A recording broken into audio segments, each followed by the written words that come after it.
What's poppin'? Welcome back to FNS Podcast. We here. Yeah, I we mean, back for another one. oh yeah, oh yeah. We got some Mhm. things to talk about today. Yeah. We got some things Um, to talk about today. But Josh, he gonna lead it off with the playoffs, NFL yeah, I mean, playoffs. yeah, the NFL playoffs update right now. Live going right now. We just finished the first two divisional games with the Bills losing to the Broncos Mm-hmm. and Seattle, they pretty much curb stomped the Niners. Which is not all the Niners' fault. I mean, Mm-hmm. they came into that with injuries to critical pieces and fresh injuries too. Right. Fresh injuries to critical pieces. So it's like, how much can you really compete when the guys that got you there ain't even there? So no one should be penalized at all for this, right? Is what you're saying? I mean, people like to use this next man up saying, Mm-hmm. and my rebuttal to that is always going to be, starters are starters for a reason. If the next man up was just as good as the starter, then they would be saving a lot of money and they would trade away the starter and just put the next man up in.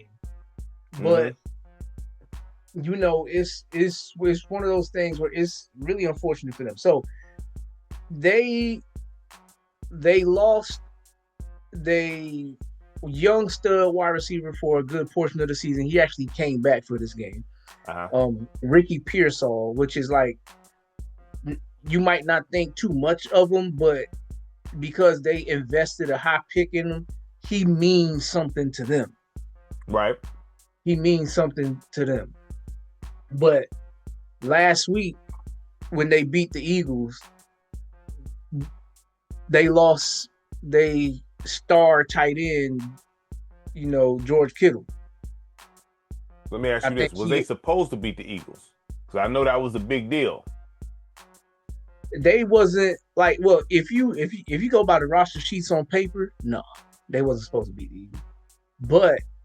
But because the Eagles got a whole bunch of internal issues going on. Okay. The Eagles got a whole bunch of internal issues going on. Everything like AJ Brown been in the news a lot lately for, like, his openness about his lack of targets or whatever it may be in the offense. How do you feel about people doing that? Like Um, publicly, like, you know what I'm saying? Like saying those things, because I don't know. Like, I don't feel like it's wrong, but then again, you still supposed to keep certain things in house. right, and that's where he messed up when he went in front of the press and said what he said. That's when things went left, because now, instead of it just being amongst you, yourself, and your teammates, Mm-hmm. now the world knows about this. Mm-hmm. And what's going to domino effect with that? Now they're going to start asking the head coach questions. They're going to start asking the other players questions. What do you think about what he said? Oh, is there any truth to that? Well, blah, blah, blah, blah. And then, like, if players are really about keeping things in house, when they get those kind of questions thrown at them, they're gonna say stuff like, "Yeah, we're working that out internally, but we gonna get there. We love each other up in here, and all. You gonna be hearing those kind of comments. Mm-hmm. We love each other, and it's not like what he was saying was wrong. I mean, because he was expressing his frustration with Jalen Hurts, which is like, if anybody pay attention to Jalen Hurts, he's really not that great of a quarterback. He's a good quarterback, but he's not a great quarterback. Like, Mm-hmm. this is the way I describe it. he only can win when the world is perfect around him. I've heard that about him before. Yeah, I mean, even go back to his college career. Playing at Alabama at that time under Nick Saban, at that time, he had the perfect world. Mm-hmm. Best offensive line, best defensive line, best running backs, some crazy stud wide receivers, all of that stuff. So like it's not as much pressure on him to be great because you got all this greatness around you. Right. So the criticism about him is legit now. Yeah. The that criticism about him is not hating. No. I mean, and I'm asking on some real stuff. I'm like literally asking because you got people that when I hear people talk about Jalen Hurts, it's not really positive. You know, to be honest, it's not exactly positive. You know what I'm saying? I'm like, well, he a champion and all that. No, he ain't really like that. I mean, people say he not even cut like that for real. Like, you know what I'm saying? No, he not. Jalen Hurts, there's nothing really special about him when it comes to being the actual quarterback. Like, I say this to a lot of people whenever Jalen Hurts comes up in the conversation. I always say, if it wasn't for the tush push, where would Jalen Hurts be at? Yeah, I know that was the big thing. I hate that. Listen, personally, I don't like the tush push, man. Right. I don't like that. To be real with you, I don't like tush push. I feel like it's cheap. Well, I mean, here's the thing about that. I'm not the biggest fan of it neither. But my thing is they making all of these allowances for the offense. Mm-hmm. Because they want to have high scoring games. They want to be able to put on a show. So they're making all these allowances for the offense. Mm-hmm. And okay, I was saying to myself, the only way the NFL I can see them banning this is if this one starts to create more injuries, which is you only going to know that if you have a course of time that you can like research and whatnot. You come on, tush push? Yeah. Because they NFL already got this concussion thing looming over their head. Yeah. And so you got the tush push where the offensive line and the defensive line, they just taking off against each other with their helmets head first a lot of the time. I see what you're saying. Right. And so if that becomes like, oh yeah, we seeing a whole lot more injuries, concussions and whatnot resulting from that we believe, then that's when I can see them banning it. But the other perspective that I got is from an entertainment standpoint, it's not fun to watch. I was about to say, because I mean, the thing is, I hear about people wanting to be entertained, right? It's the big thing about being entertaining. You know what I'm saying? Right. But watching that, it's like watching the Thunder. Don't nobody want to see that. You know what they be doing? You know what I'm saying? Like real talk. Don't nobody want to see what the Thunder be doing, fam. Like that's some BS. You know what I mean? So right. Wouldn't that be the same thing with the tush push in a sense? Right. And so the tush push, it allows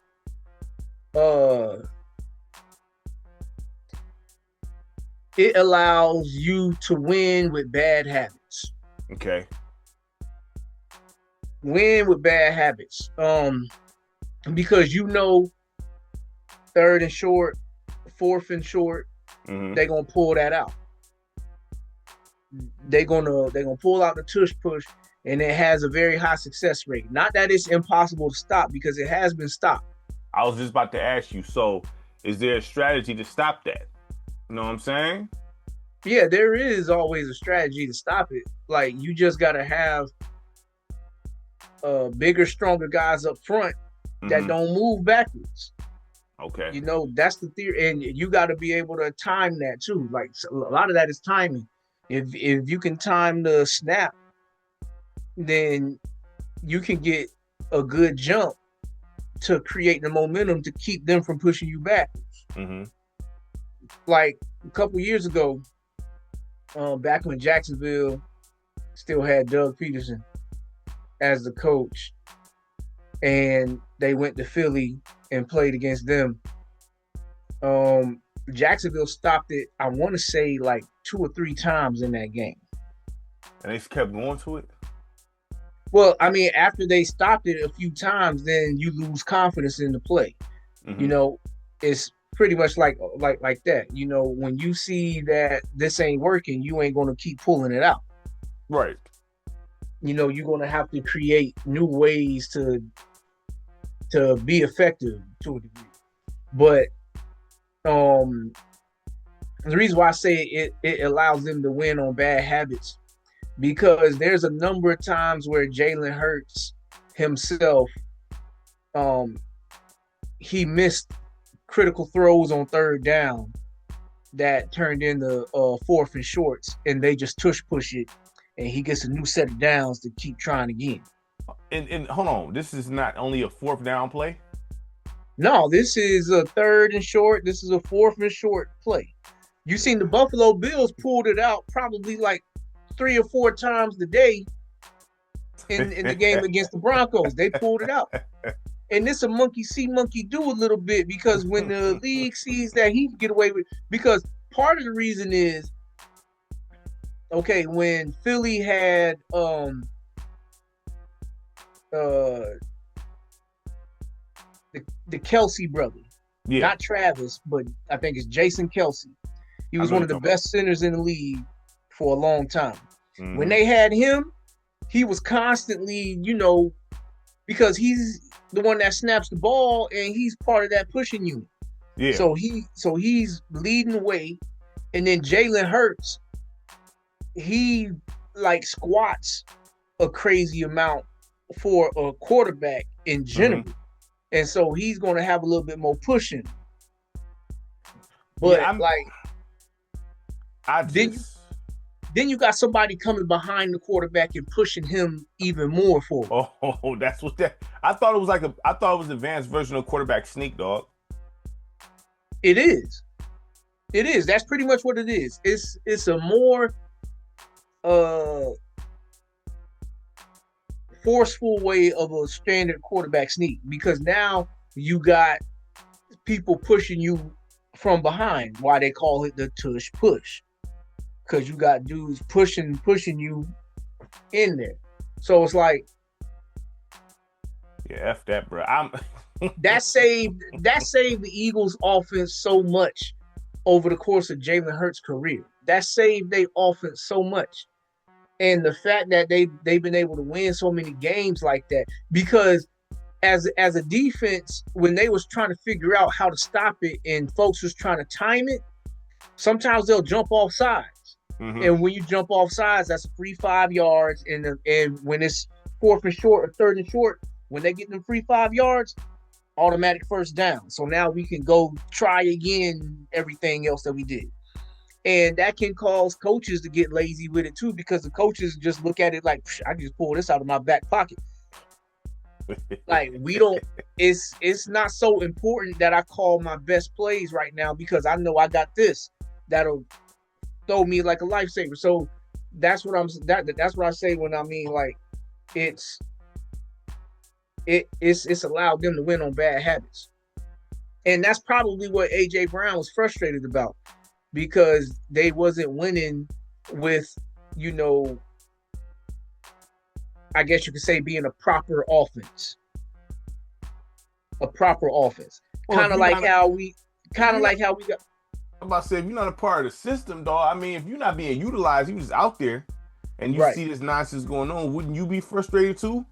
Yes. Now, the only leg that AJ Brown lost to stand on in that playoff game that they lost to the 49ers, the few moments when he had a chance to make a catch, he dropped them things. So now everybody looking at you like you the one that was talking all of this, and when he give you a chance to catch the ball, you drop it. Okay, so let me ask this. Awesome. All right, so I look at it like this as a former receiver himself. You know what I mean? Right. Now, if you got to catch the ball, there's no but there's a such thing as rhythm too. Right, exactly. You're being targeted. You know what I'm saying? If you haven't targeted me all day and then you just throw it, I'm cold. Like there's a such thing as being cold as a receiver if you haven't been getting the ball targeted to you too as well. You know, I'm Right, not saying it's an excuse, but it's kind of like when you playing basketball, you know what I'm saying, and you just ran up and down the court, then somehow you get the ball after like 7 possessions. Then they like, you was open, man. I haven't been in no rhythm at all. Like, you know what I'm saying? right, So right, could, right, right.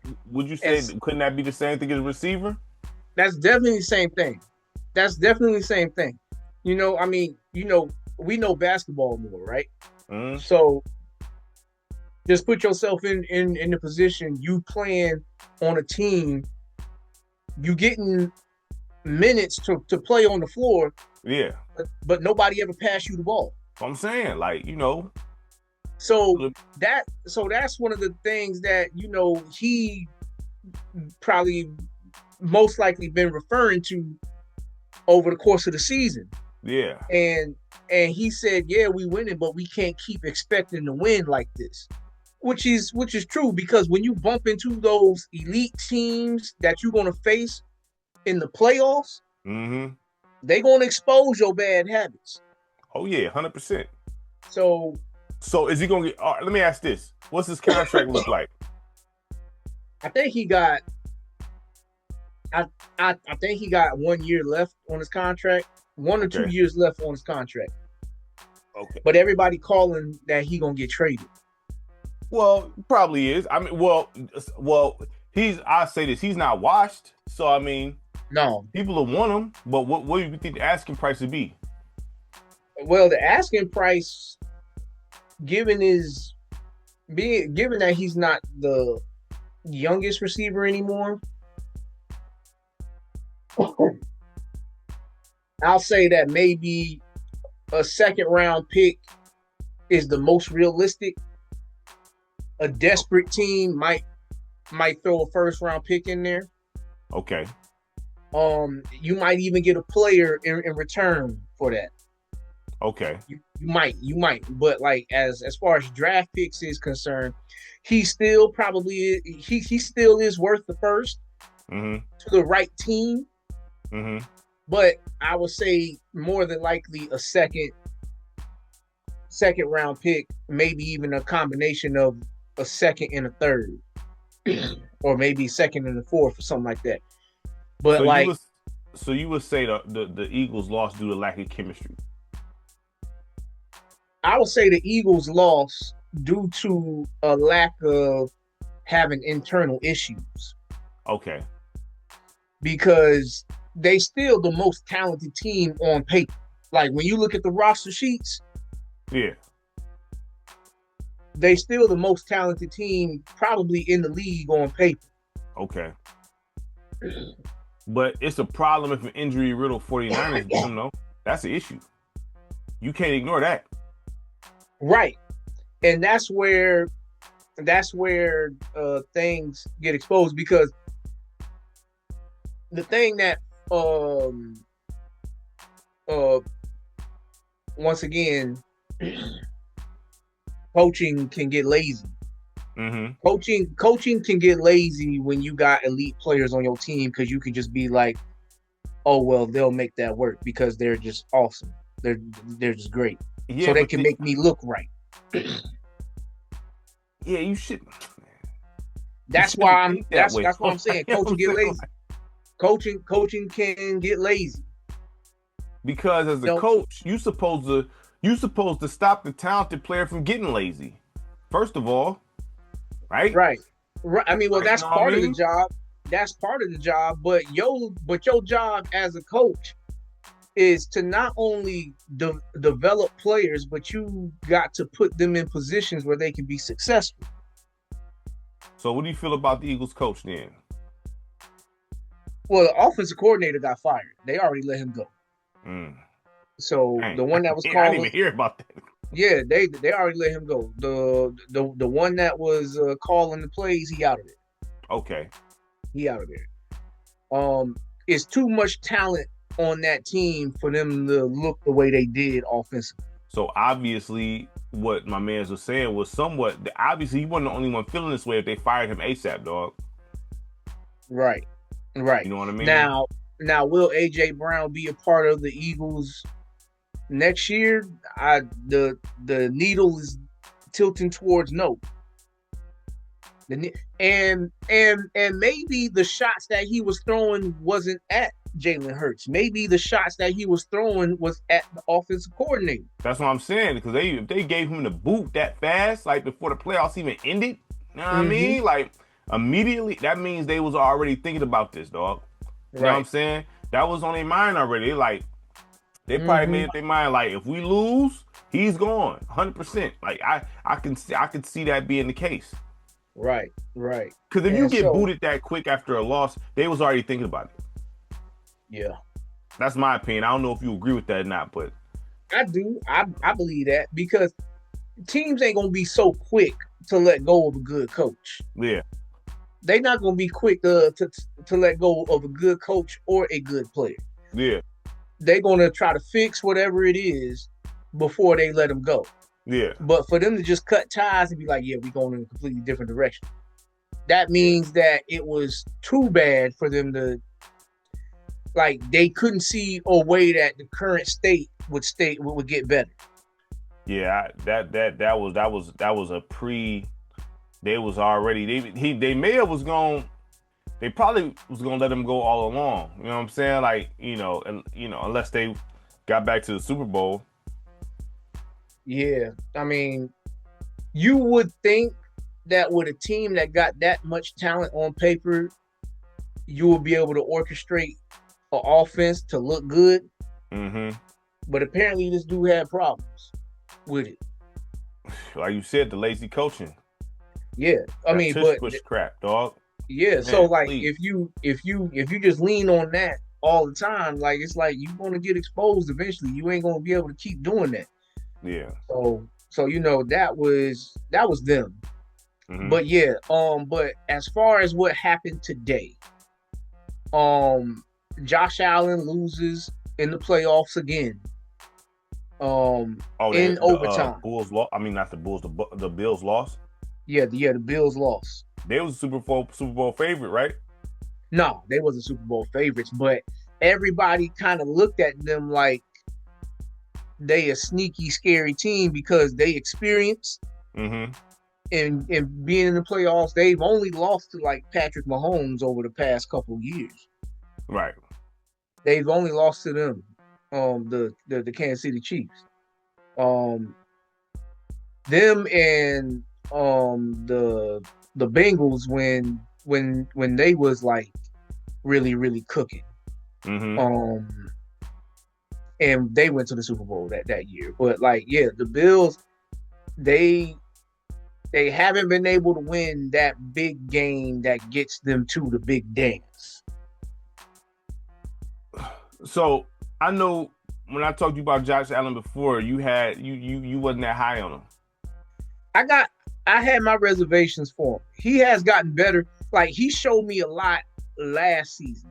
Last season because they didn't have no top tier wide receiver to throw the ball to. He was pretty much, working with a bunch of slot receivers and he had their offense clicking and he was doing a lot for them. Now, what I don't like about him though is that he flops to sell the roughing the passer penalty a lot. Mm-hmm. And so he'll do that and he leans too much on his body being big and just being able to run through folks. Yeah, that's why I know that was your biggest critique on him. I don't like my quarterback doing that personally. I Right. listen. I like a scrambling. I'm gonna be honest. I like scrambling quarterbacks more than pockets, but I don't want you put. It's kind of. I guess I don't know if the word hypocritical is the right thing to say, but it's like I like my quarterback to be able to scramble. I don't want him to be slow footed. You know what I mean? But I don't want you trying to break tackles either. Right. Right. And that got him in trouble today. Mm. Not that he took a big hit today or anything, but like just not sliding or not being aware of who's around him when he got hit, he fumbled and it cost them a critical possession before the half because Denver just scored a touchdown to take the lead. It was 17-10 with like seconds left to go on the clock. And then the Bills get the ball. They try to make something happen. Josh Allen tries to scramble and gain some yards, but then when he gets hit by somebody that he didn't see, he fumbles. And then the Broncos recovered it in field goal range, and they was able to turn a 7-point lead to a 10-point lead. So now it's 2 possessions. Man. So you got a big swing. You got a big swing in points. Bro, one thing about football, when people score off the turnover, man, listen, coaches, man, listen, man, that's like about as bad, like fumbling and turnovers. Man, that is said any coaches, man, that's universally coaches, man. You getting it. Yeah. Like, for real. And fumbling more so than interceptions, I would say. Really? Because fumbling, you can control being able to not fumble the ball more than you can not throwing an interception. Because that's just holding on to the ball properly when you're coming into contact. Yeah, but some of these dudes be throwing in the bad coverage though. Well, I mean, at that point, you just don't got a good quarterback, or he just made a bad decision, which is like you can't. Nobody's gonna be perfect. You're gonna make some bad decisions, and sometimes you're gonna be able to skate by because DBs are DBs for a reason. A whole lot of times they can't catch, and so they'll drop interceptions a lot. Yeah. So, but not every interception is the quarterback's fault neither. Like sometimes wide receivers run the wrong route, and the quarterback throwing the ball based off of what you're supposed to do.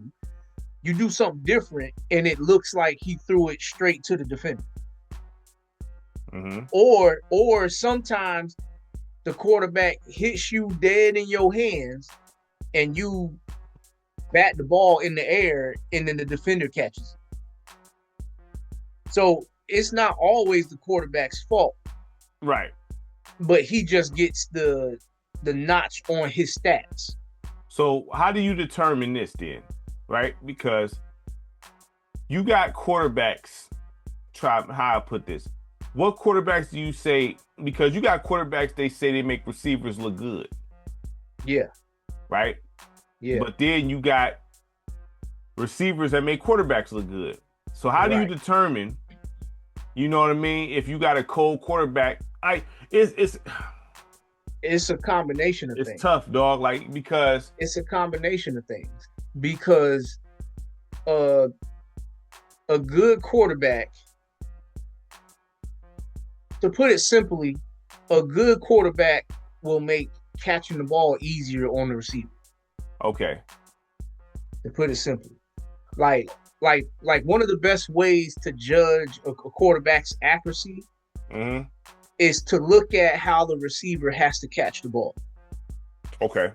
Does he have to contort his body some special way to make the catch? Twist, turn, hand behind his body and stuff like that. Like, does he have to do that consistently to catch the ball? Or can he just catch it in stride and keep running? Okay, so let me ask you this, because I was listening to Elway talk about this a little bit ago, about how hard he was throwing the ball. Would you find that a problem, or you have no problem with bullets, super hard bullets? It depends, because sometimes a bullet is necessary. Because when you playing against a really good defense, or a really good defensive play, I should say, those windows to get the ball in are tight. Yeah. And the only way that you can get them in there, you have to throw a bullet. Because if you just throw a touch pass or you throw a floater, that's too much time for a defense that can close gaps and they can bat it, intercept it. You know, it's too much things that can go wrong. Okay. I agree with you. So bullet passes are necessary for certain situations, but you got to know when to do it. That's one of the things that quarterbacks need to learn is not everything needs to be a bullet, and not everything is a floater. Not everything is a touch pass. You got to know what kind of throw is necessary for what situation. Then you also got to know, should I throw it high? Should I throw it to the numbers, or should I throw it low? Mm-hmm. Because each one of those throws can mean something different depending on who you throwing it to, depending on who's covering them. So if you got, so like the Lions, right? When they Yeah. had Megatron, Mm-hmm. Megatron was what, 6'7"? Around there. Yeah.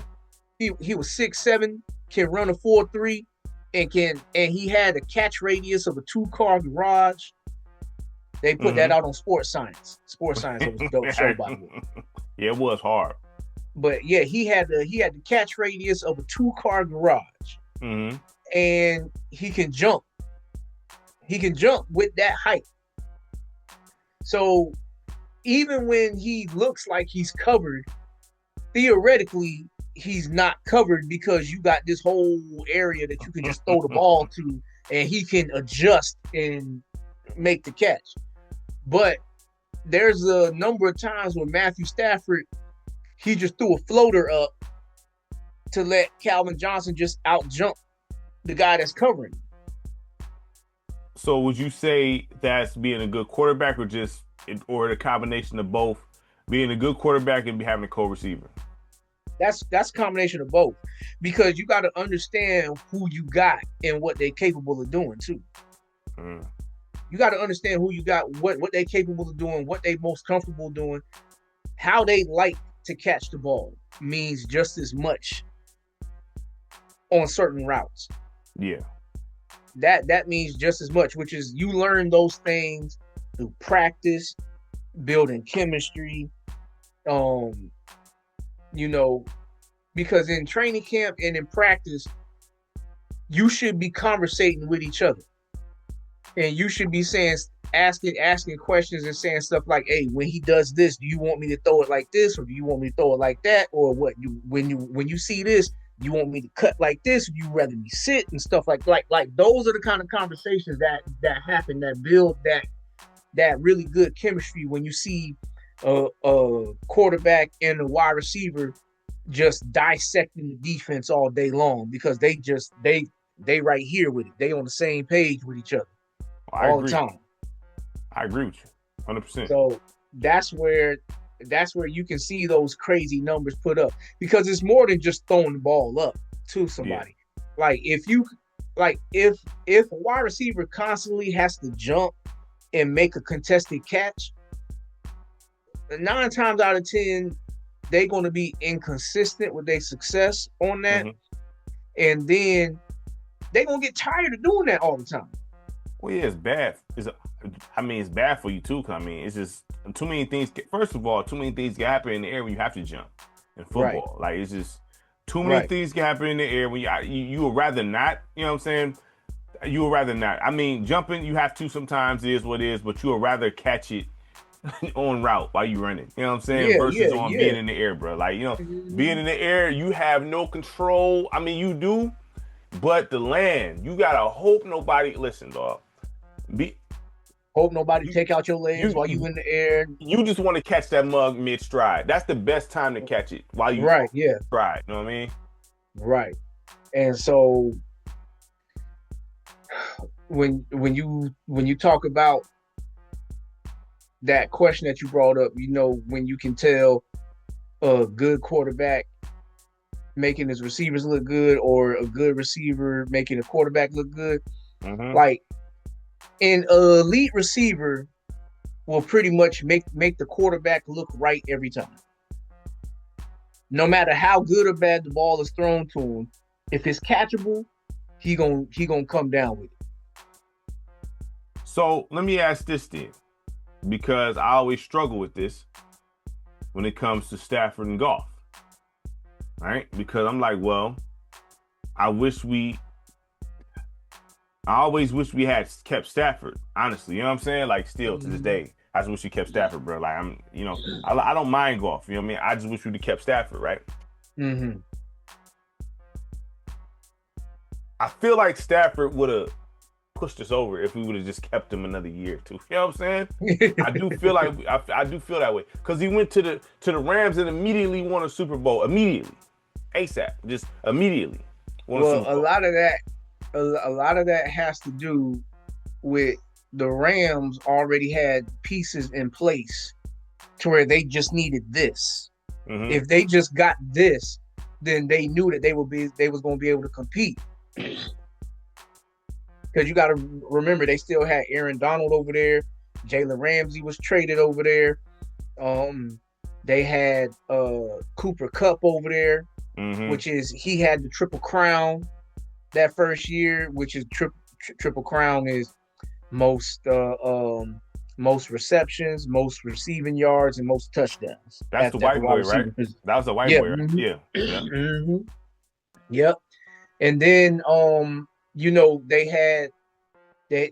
had coach Sean McVay's kind of like known to be like a specialist, mad scientist kind of offensive guy. Yeah. Now you give him a quarterback like Stafford because he had Goff. He went to a Super Bowl with Goff, but that team was led by Todd Gurley running the football. Mm-hmm. And Jared Goff just not messing it up. But now you got a quarterback that you can trust to throw the ball 30, 40 times a game. That's going to 9 times out of 10 make the right choice. You're going to get the best value out of receivers when you have a quarterback like that, like Peyton Manning. Yeah. Peyton Manning was great for that because even though he had Marvin Harrison and Reggie Wayne, they kind of grew up together.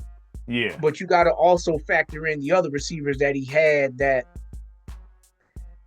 couldn't really do nothing anywhere else. Dang, Josh. Dang.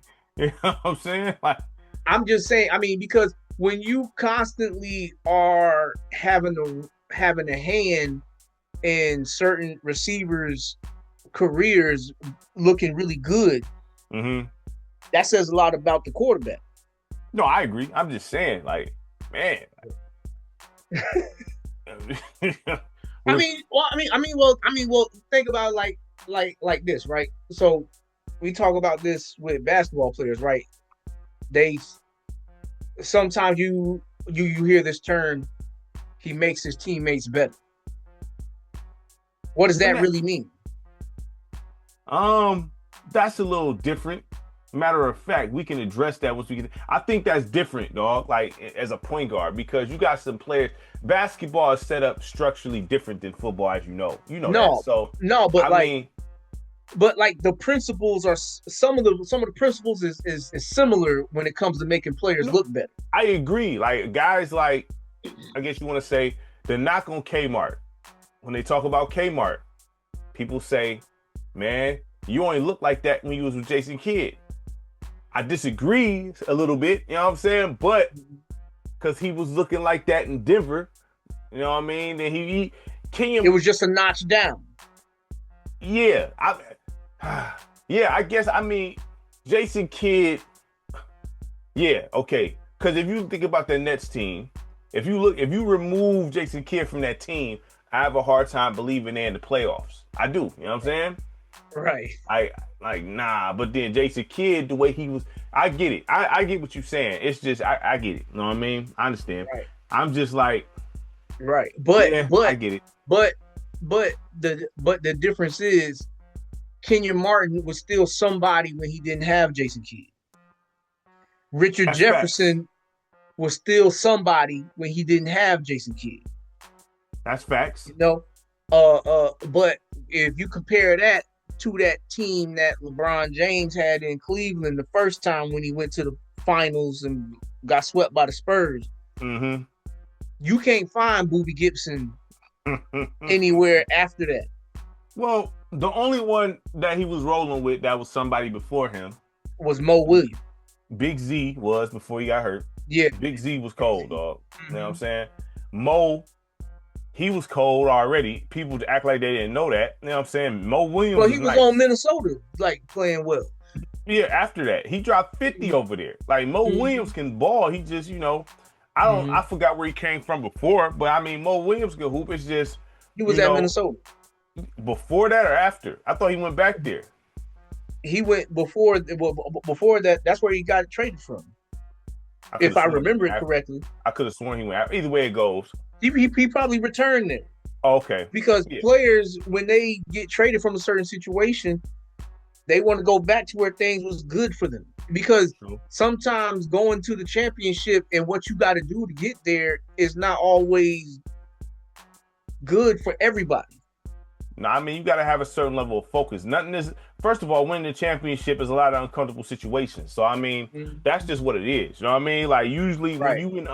when you in comfortable situations, that don't result in winning. That's from the stuff I've seen in all sports. When you in comfortable situations, you usually don't win. You know what I mean? Because you're not being pushed. You know what I mean? Right. To reach certain heights.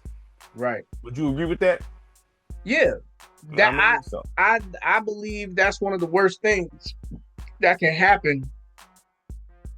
That's one of the worst things that can happen to athletes in professional sports is for them to get comfortable. yeah.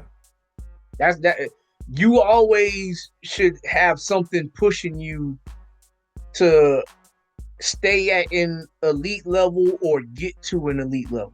Yeah, it's constant work every day, man. Like when you should never want to plateau. You should always want to work on your game because first of all, you're supposed to improve in all sports. You're supposed to improve IQ wise with age because your physical diminish. So as your physical diminish, your IQ is supposed to rise. As the physical drops, the IQ is supposed to get better and better and better. That way, it balances Mm-hmm. things out in all Right. sports. But these Right. dudes don't be doing that. Know what I mean? Right. And that just contributes to being a better player, period. Like the Word. faster that you can develop that IQ, the faster you can know when it's time to use your athleticism versus pulling it out. Facts. You No, know, agree. so it's just one of those things. Um, but to go back to what happened today between the Bills and the Broncos, Broncos won the game in overtime. Hmm.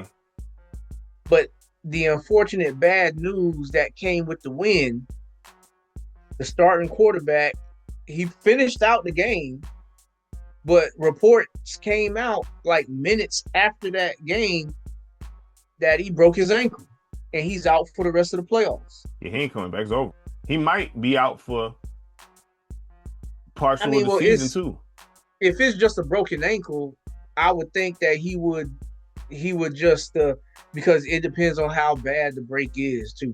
But like I would think he would just be in the cast for a couple of months maybe, then rehab it. He should be back if it's just a break.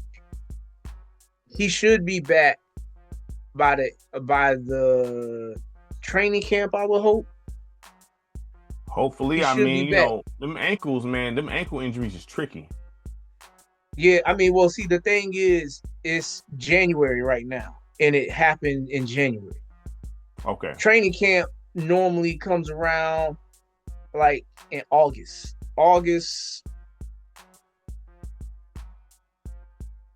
uh, July, August time is normally when like training camp comes around. Hmm. So he got what February, March, April, May, June, and July, August is like preseason. Like he got like 5 to 6 months. So depending on how bad it is, because he was able to walk off and everything. I mean, I know some With of the that is break, he was able to walk off. He was able to walk off. He did a post game interview. Like everything looked normal. with the And then break. just yeah, because it said that it was a broken bone in his ankle. Oh, it It's was a not broken like a bone in the ankle. Okay, yeah. I'm thinking his stuff broke. You know what I mean? Yeah. Like, So okay. it's just one of those things where he should be all right to come back for next season. But it just sucks because you first seed in the AFC. So the road to the Super Bowl goes through y'all. Whoever wins tomorrow between Houston and New England, they got to go to Denver to win. Luckily, he played with a, I guess, decent franchise. Cause some franchises, bruh, on some real stuff, they just inject you with fluids of how you play. Which is, I wouldn't doubt that some players prefer that because they want to maximize because as we talked about before, it's hard to get back to that position again. Cause if everything looked normal, I'm like, it probably feel just extra sore to him, like really sore. You know how bad, you know when you, cause Right. some you can, when it comes to soreness in the like ankles, I didn't have really my biggest issues is foot. You know what I mean? So I know. So when the inflammation hit, that's when it's bad. But when you Mm-hmm. start like moving with it, it don't hurt as bad. And if they giving you painkillers inside of it, because they'll inject the swelling with something, whatever they use, and they'll inject it to where you don't even feel it until after the game. So Right. he So, probably could get away with playing on it. well, see, I mean, it just depends on how bad it is. See, because I know me, when I sprained my ankle, I didn't Hmm. know it was bad until we stopped playing and because we went to a sports bar after that. Ate. Time I got up to walk away from the sports bar to head home, that's when I knew it was bad because Hmm. I couldn't put hardly any weight on it. Like I really had to limp real bad my way out there and then drive home. And then time I got home and took off that cleat, my ankle did like this. It said, and that joint, like man, look. And I was out. Uh, they when I looked at it online, it said like it might take about 8 weeks to get back to normal. I was doing 15-minute increments of just ice, on and off ice in 15-minute increments, and once that took the swelling down, and you seen all the coloration Yeah, in the foot, yeah. like I still couldn't walk normal. Like I was limping hard over time, and then as it would naturally just heal itself, like it took me like I want to say it took me about three weeks to where I can stand on my tippy toe. So you didn't put no heat on it? I mainly just did the ice packs to get the Okay. swelling down. Um and then I think I did have a hot towel on it too and kept it elevated. Yeah. Okay. Yeah. Okay. I mean, you probably right. I mean, he probably shouldn't play on it, honestly. I mean, Right. probably shouldn't, dog. Like, honestly, even though I get it, he probably wants to. Probably shouldn't because it's going to, then we start going into the bag of career ending injuries. You know what I mean? Right. And so now, because I haven't even looked at like who they got as they backup right now, because right now, like I can just imagine like what kind of mental blow is that to the rest of the team Well, that your starting quarterback, he out now. Like he out for the rest of the playoffs. You ain't getting him back till next year. And they ain't got nobody on their roster right now that I think can win the next game. now I know you say the next man up thing ain't what's up. I agree with you. But It ain't the thing is this though. If you a quarterback, right? This is your chance to show what you are. This is well, literally your chance to show whatever it is. Cause just like how you say, yeah, you know, you on the bench for a reason. This is time. It's time for you to show that you belong, and that you know what I mean. It's right. time for you to show. Well, for them, the quarterbacks that they got on their roster, they've been in the league for a minute now. You got 5 year and 6 year vet quarterbacks, but they all been career backups. Uh huh. So it's like to bring them in, you can rattle them jokers easy. You can rattle them easy. They might have a good brain up here, but like when it comes to executing it on the field, that's where the challenge can come in because they ain't got the arm that he got, the accuracy that he got, the mobility that he got, Hmm. and just like the experience of dealing with uh tough defenses or anything like that. Not that he has a lot because this is only his second year in the league, but he was the first round pick for a reason. Right. No, I agree with you. I'm just saying, like, if this is ever a time you want to show that, you know what I mean? This is the time. Well, I'm gonna tell you right now, the faith in them two dudes, it ain't gonna be high. Like, I can just imagine, like, put yourself in those receivers' positions. You've been riding out with this quarterback for 2 years. You see the potential of what it could potentially be with this dude. Mm-hmm. And so you like, all right, yeah, that's my quarterback. We gonna, oh yeah, and we making it to the AFC, the game before the Super Bowl. We there, and then come to find out he's not gonna play. How cold what kind is of the a mental coordinator? blow is that? Sean Payton is the one that calls the plays. So I don't know if you remember Sean Payton. He was the head coach for the New Orleans Saints all those years that they had Drew Brees. Yeah, when they had Drew. Yeah, I know who Sean Payton is. Yeah, and so he's calling all the plays and whatnot. So you don't think the quarterbacks they have can be just good enough game managers to just get you by? I with what's going to be coming into the building. Who they facing? Who they facing? The winner between the New England Patriots and the Houston Texans. Ooh. Well, the Texans? Ooh. So with what they got coming in today, you're going to need more than, because how they won this game, he wasn't just no game manager. He was out there making things happen. The Texans got the best defense in the league, right? That's what they were saying. Technically, it's between them and Seattle. I personally think that the Texans have a better defense than Seattle. The only spot where Seattle is better than the Texans is on that interior defensive line. Mm-hmm. They got some strong jokers over there in the middle. So you ain't just going to be able to run the ball up the middle against Seattle. But everywhere else, I would say Houston got them beat. I would say they got them beat on the edge rushers. They got them beat at the linebacker. They got them beat at the edge corners, nickel, and they got them beat at safety too. So let me ask you this, on some concrete decision type stuff. Who's going to be in the Super Bowl? What's your picks? I'm still rocking with the Rams. And I'm clipping this too.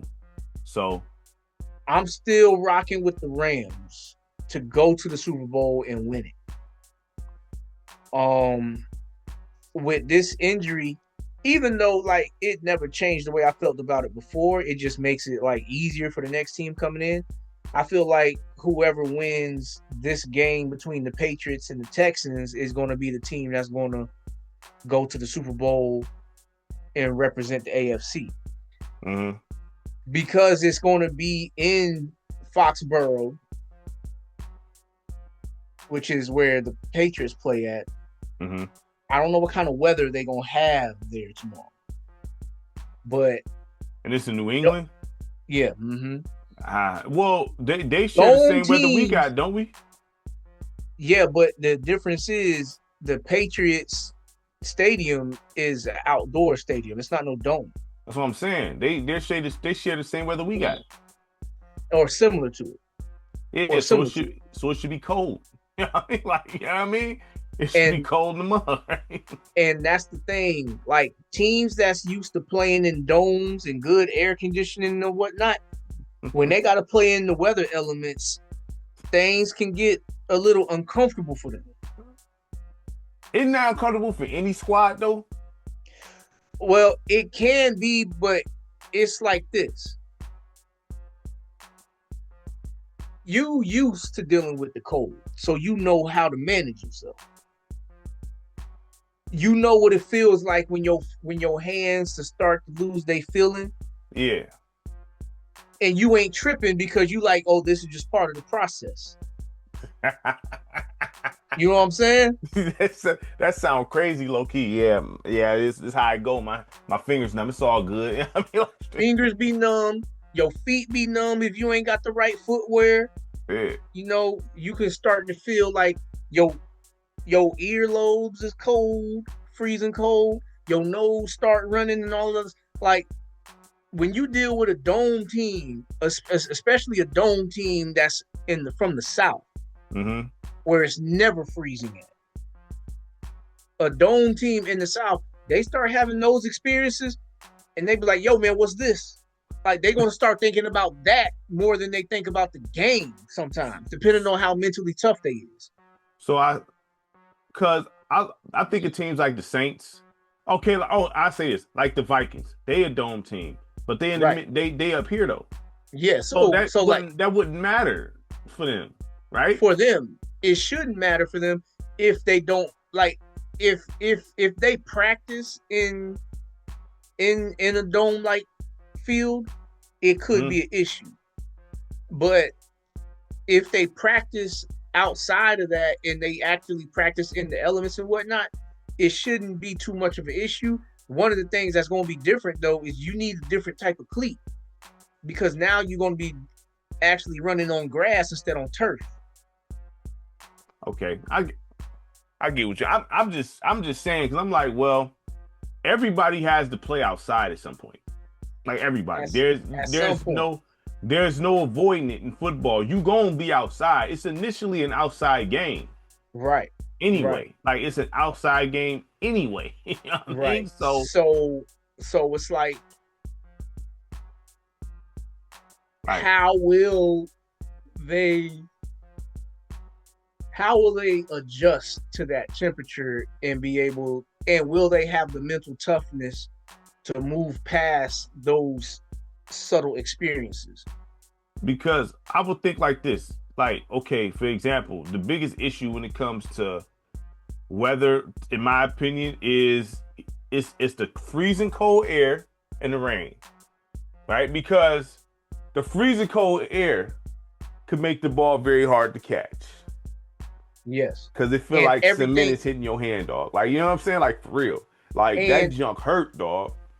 and the other thing too is that like the hits, Oh yeah, yeah. Ooh, man. Ooh. everything hurts a little bit more when you freezing cold. Everything hurts a little bit more in freezing cold weather. Think of Ray Lewis hitting like 5 degrees, man. Please, man, no. Yeah, exactly, exactly, exactly. It's gonna But take you a little while to get up. right, right. And so it's gonna be interesting to see because I had Houston as one of the scariest teams to play against. Like that's that. Like Houston is kind of like um playing against Houston these past couple seasons, especially this year. It's kind of like bumping into the Memphis Grizzlies when they had Gasol and Zebo Ah, so it's just and grittiness. they real gritty. They real gritty. They real gritty. On the defensive side of the ball, they real gritty. Because they tore Aaron Rodgers and them up. Yeah. Mm-hmm. Yeah. Now the one thing that's gonna hurt them, they're gonna be without their top receiver, Nico Collins. They're gonna be without him. Well, with their play style, will it matter? If they want to score points, yes. Which is they gonna need to score points to beat them. Because right now, first of all, the Patriots defense ain't no slouch neither. They got a tough defense over there too. Mm-hmm. But the Patriots offense has been clicking really well. And Okay. they quarterback is in the runs for the MVP. Like right now, the MVP race is between the Patriots quarterback Drake May or Matthew Stafford. So that's right now the MVP race is between them two. Now Drake May cold, dog. Right. You know what I mean? He having a really cold, good though. year. Having a really good year. He's been cold to me though. Well, last year he showed potential. This year, the biggest difference with the Patriots this year is that they got Mike Vrabel as head coach, Mm-hmm. which is Mike Vrabel. He's a good head coach. Like he showed that when he was in Tennessee, which is Mm-hmm. I'm glad he's not in our division no more. Right. You can go cause problems for them over there. Right. Go cause problems for the Dolphins, cause problems for the Jets, and cause problems for the Buffalo Bills. He can stop causing problems with us. So Vrabel back over there, and he like doing what he does. Right. Because he was not only a good player, but now he's a good coach. So with them not having Nico Collins, I think that's going to be a tremendous blow that I don't know if they're going to be able to score enough points. So I'm going to say it's going to be the Rams and the Patriots for the Super Bowl. All right. I ain't mad at that. That'd be nice. You know what I'm saying? I had to be going for the Rams. I want to see Stafford get another one before you go. Yeah, I'm gonna be going for the Rams. Like I said, I'm going for the Rams to win it all. Yeah, I'm going to be rolling with Stafford. You know what I mean? That's what I'm rolling with. Right. Top. Even though oh man. So your squad. But they gotta take care of business first. Tomorrow they gotta go to Chicago. Yeah, the Bears threw me off because they started off slow. Mm-hmm. But the Bears, they still very beatable though. They still very beatable. Yeah. Like they still very beatable. Like they I look at them, they defense do get turnovers, but like I feel like Stafford, he too much of a vet. Like there ain't nothing new that you can show him. Mm-hmm. And then his receivers too. Devontae Adams, he's faced every defense that this league has to offer. Mm-hmm. And even though he's seasoned, yeah. like he's in his 30s and whatnot, he still got the skills to, clean up some young cats. Yeah. I mean, 30 is not old though. No, but for football, when you start slowing down and you losing your quickness and everything like that, like it could mean something. Yeah. So for him, but like they got him, they got Puka, Nakua over there too. McVay calling the plays and whatnot. You got the running back tandem that they got, but they defensive front is crazy too. So it's like the Rams, I feel like they gonna win. I don't really trust the Bears this year. They on the upward trajectory, but I don't really trust them. Not now. I mean, I hate the Bears, so I mean, whatever. Right. Like I really despise the Bears, but you know what I mean? Not as bad as the Packers and the Vikings though. Right. But but that's just the haps of what happened today, and then tomorrow, the Bears and the Rams, and then it's the Texans and the Patriots. So, which leads me to this: you in the office, you making the decisions. Lions got eliminated, unfortunately. Disappointing season. Yeah. What you doing? Really, I need to talk to, first and foremost, because my main issue with us, I hate our play calling. I really hate. They already fired the general manager. I really hate our. Oh, they already fired him. They fired the general manager. It was not as quick as what Philly did, but it was fairly quick. I hate our play calling, bro. Like that's my main issue. Like that's where I've been stuck at the whole time is the play calling. Now, injuries. I was saying this. I'm not no delusional fan, bro. I knew already we wasn't about to go nowhere this year because we just we've been depleted too much. You know what I'm saying? Like it's like dog. Even if we get there, even if we get to the playoffs, we don't get bounced quick because we don't got enough. You know what I mean? Like we just don't. You know what I'm saying? Too Uh-huh. many injuries, and then the reckless play calling. Uh-huh. Play it safe. I'd rather you play it safe. So that's the issue. I wouldn't fire Dan Campbell. I don't know why people saying fire Dan Campbell, but I would talk to him about that effing play calling. Like, look here, dog. Seriously, I had the conversation with him. Like, look here, my man. We let you slide with San Francisco. We almost made history getting to the Super Bowl. You know what I mean? And we jacked it off by sitting there playing these games, not taking the points. We need to play it safe, especially if we having a bad game. I don't care how ugly the win is. I just want the win. I don't care how I look. I don't care about the spectacular plays. I don't care about the trick plays. I just want the win. I'm serious. I don't care nothing about none of that. I just want the win. So I want that play call in the dress. And then us losing our offensive coordinator and defensive coordinator at the same time, I knew that was going to be a problem. I knew that was going to be a problem. Uh-huh. It showed to be a problem. Uh-huh. Look at the Bears. Wasn't that our offensive coordinator? Yeah. The Bears got your You know offensive what I'm saying? coordinator. The Bears got your offensive coordinator and your wide receivers coach. I know that much. Oh, he got both of them. See what I'm saying? Okay. Then our defensive coordinator went to the Jets. So Yeah.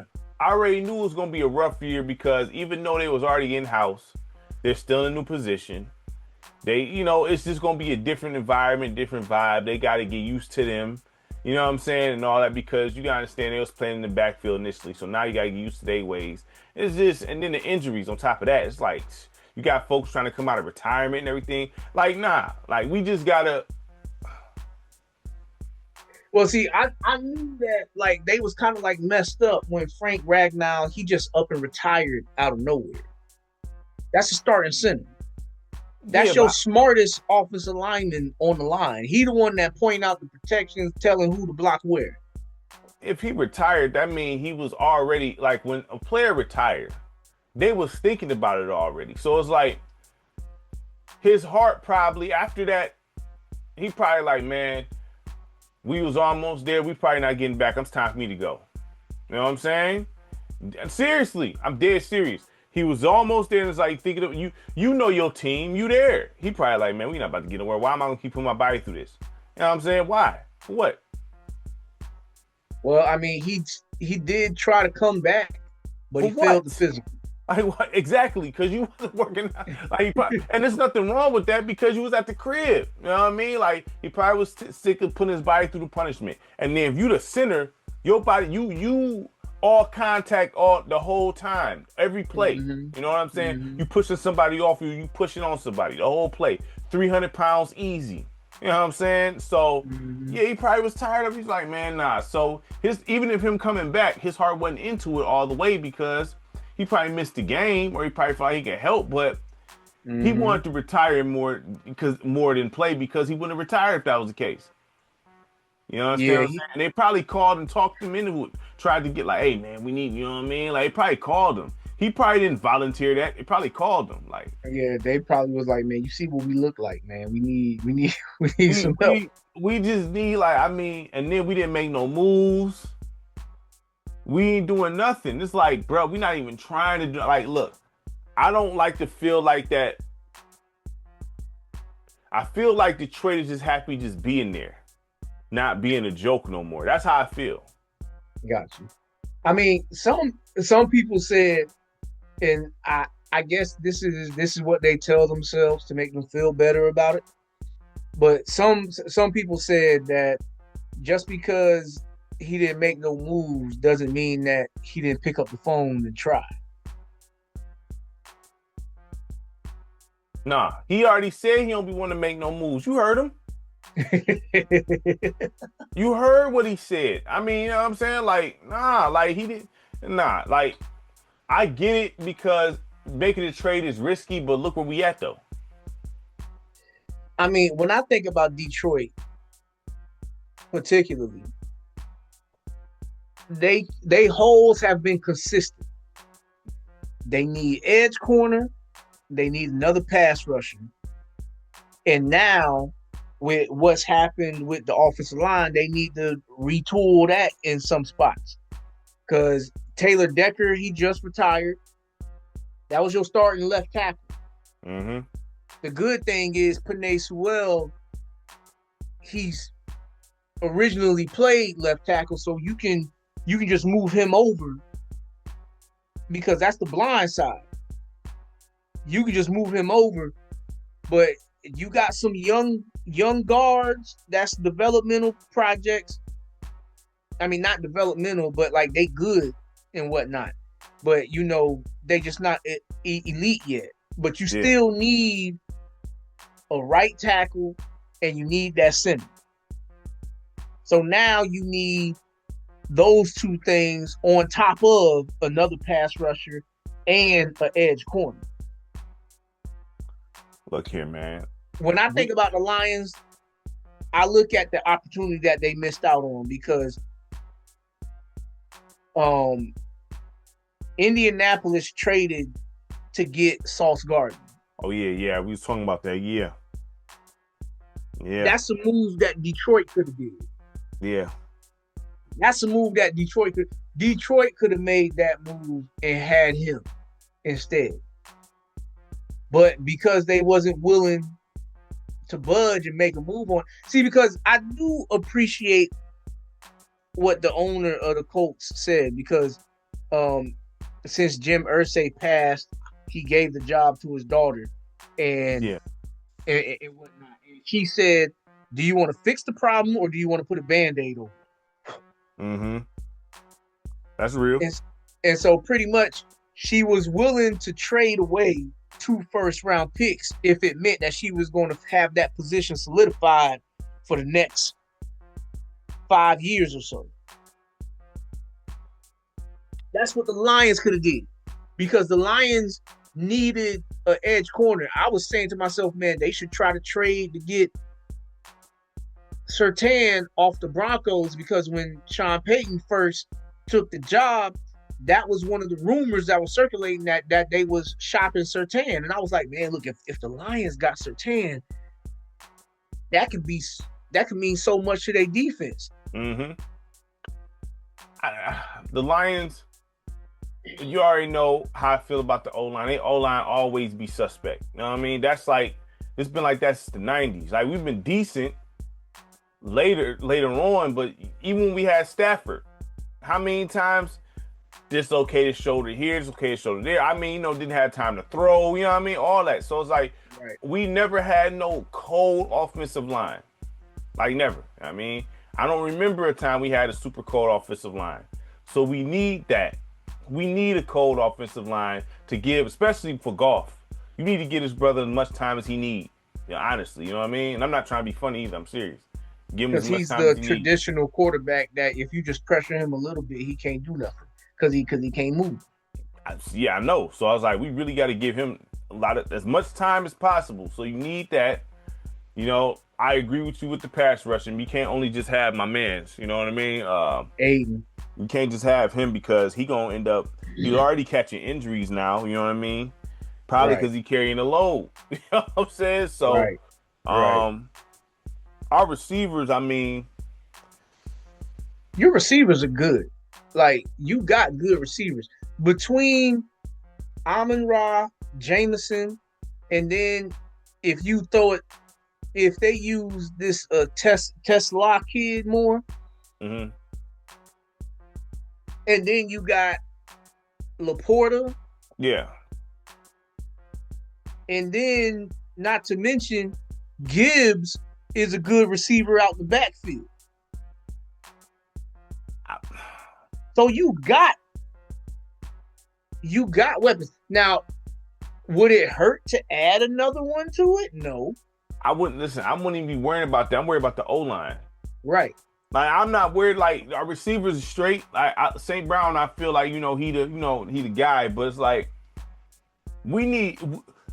if we don't have no O-line, that affects the receivers, that affects the quarterback. So it really don't matter. That kind of cancels all that out. We need an O-line, dog, for one. That we do need that. It helps the run game, it helps the pass game, it helps everything. You Right. need an O-line. No O-line disrupts everything. You know what I mean? Right. Defense, I mean, pass rush. I mean, I would like more pass rushes. I mean, I don't mind the balanced attack. You know what I'm saying? But it can't just be my man's though. We gotta have somebody else. You know what I mean? Right. The pass defense, we be struggling there. You know what I'm saying? Like we be I mean, well, struggling there. I mean, part of that is because of the injuries. Like, I feel like when Brian Branch went down, that hurt the Lions defense a lot more than what they anticipated. Because Brian Branch, he was kind of like that Swiss Army knife player. yeah. Like, he can play the nickel a little bit, come in the box and play the run. He'll, Mm-hmm. he'll cover the middle of the field. Mm-hmm. Like when they lost him, I feel like that messed up a lot for their defense because they don't have a Swiss Army knife no more. Yeah, they just gotta honestly the Lions gotta do. Dan Campbell and them gotta stop being so stubborn. I mean, honestly, they got to. You know what I mean? They gotta go in that meeting and really look themselves in the mirror and be like, "Are we getting better or worse?" Honestly, Right. and and people gotta stop being stubborn and just make moves and do what's right. You know what I mean? Like we a good team, but we not getting better. We getting progressively worse, slowly. You know what I mean? Right. And it's not gonna get no better. Now, what they could do, because they, like you said, they need to address the offensive line ASAP. But they also need to bring in another quarterback that can eventually take the job from Goff down the road. Who's our backup? Who's our backup? Y'all backup. I need to look at it again. Hold on, man. Because y'all brought in Teddy Bridgewater last year. Then y'all had that Herndon Hooker. Yeah, Hooker. I don't know who y'all backup is now because I don't think Hooker was on the team anymore this year. Okay. Yeah, I mean,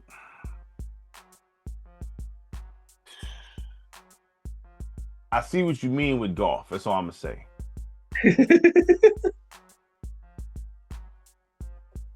I'm gonna just say that, dog. Got you. All right. I see what you mean with Goff because I'm just like, man, like it'd be nice to have Matthew Stafford. It'd be nice to have Stafford. Man, look, I was telling somebody that beforehand because while he was still on Detroit, I was telling somebody this about Stafford before. I was like, man, look, because he was getting mad with Stafford because he was like, man, he always doing it. And I was like, look, man, you need to understand something. Stafford, the way he can throw the ball, there ain't too many quarterbacks in the league that can throw the rock like him. Mm-hmm. Like he go over there to the Rams and he throwing no look passes. He was doing that with Detroit. Yeah, he was doing that with us. There's no other quarterback in the league that does that. There's no, and then you talking about arm strength, like. Okay, so every quarterback can theoretically throw the ball deep down the field. It's just how fast does it get there? Stafford has one of them cannons where that jump going to zip downfield. It's going to be a rope. Yeah. It really be nice to have Stafford. I see what you're saying with Goff. Like, oh, man, it's right. And it's not that Goff is bad. No, it's just you need everything around him to operate at a high level. I'm gonna just say he's not a special quarterback. I'm gonna just say that. He's not garbage. He's not special. Right. So this just popped into my head. But this could fix mobility issues. Only if you're willing to accept it. I personally wouldn't, but I don't know how you feel. So I'm just going to throw it out there. Okay. We just got through talking about it. Would you entertain a swap for Jared Goff and Jalen Hurts? You was just frying Hurts. I You I just said I you was just frying this dude, man. Like, I just said that I personally wouldn't do it. no, But I'm asking you because I don't no, know how you would feel. Okay, all right. no, I wouldn't. You know what I'm saying? If that's we having the same problem then, because if everything got to be flying right for golf, that's the same thing for Hurts. Well, see, the thing is, the return that you can get, like it wouldn't be Golf and Hurts straight up. Like I would feel like y'all would be able to get something else in return. Okay. But I feel like y'all got an opportunity to potentially get somebody else, bring him into the building that can compete and potentially take the job from Golf if he comes in with his mind right. Okay. Kyler Murray. Kyler Murray. Didn't he play for the Cardinals? Mm-hmm. I like Kyler Murray. That's the lefty, right? No, he right. He right. He right. Yeah. But I like Kyler, Kyler Murray. I think he good though. so his Kyler's skill set is elite. Like he can throw the ball down the field. Mobility is definitely not an issue. No, yeah, I know. I'm saying the thing with him, because he's a shorter quarterback. Yep. That could result in a lot of batted balls. But he can be scary in his own right because pass rushers have a hard time catching this dude. But you can still win with a short quarterback. Drew Brees was short. Russell Wilson is short. You know what I'm saying? So it could be done. Right. So if you aggressive enough, see the thing with Kyler as of late is it has been like, okay, is he serious about being a student of the game? Because they was having stuff about him like playing too much video games and whatnot.